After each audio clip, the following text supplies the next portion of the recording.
Oh boy, that's a big question, but it's one that we ask ourselves almost every day. And at the heart of it for Clayton and I think is people. And so I think when you ask a lot of people involved in real estate or development what makes a good community, they instantly go to the thing that they're going to build. And I think for us, those things are important, but they're important in how they get people to interact with each other.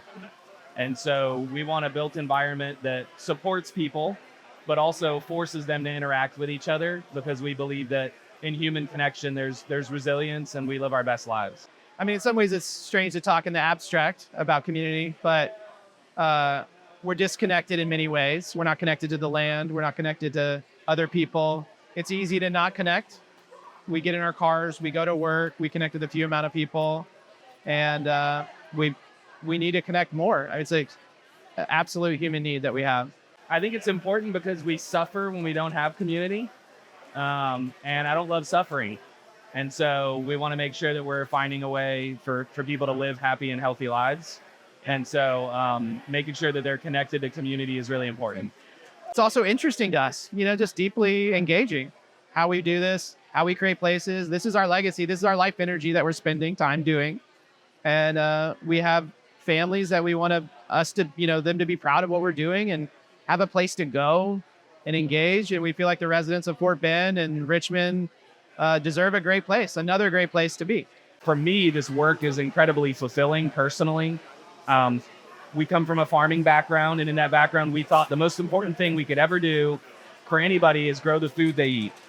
And I think as we've engaged now and also started doing real estate development, that we've learned that the built environment and the way that we organize people's lives with land is even more impactful than the food that we provide for people. So I find tremendous value in knowing that I'm changing people's lives for the better in a really impactful way.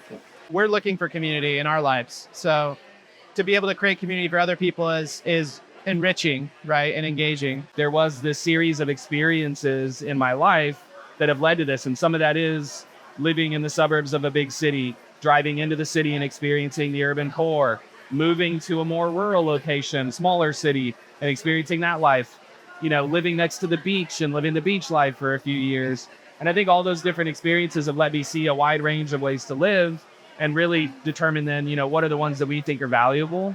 And that then we can take those and create more of them or create them in a more refined version. I was a child of the 80s, so I got on my bike and I remember putting, you put your baseball glove on the bike and you have the little handle going through and it weights the bike a little bit differently. And then there was a Handy Andy, that was the store in San Antonio where I grew up.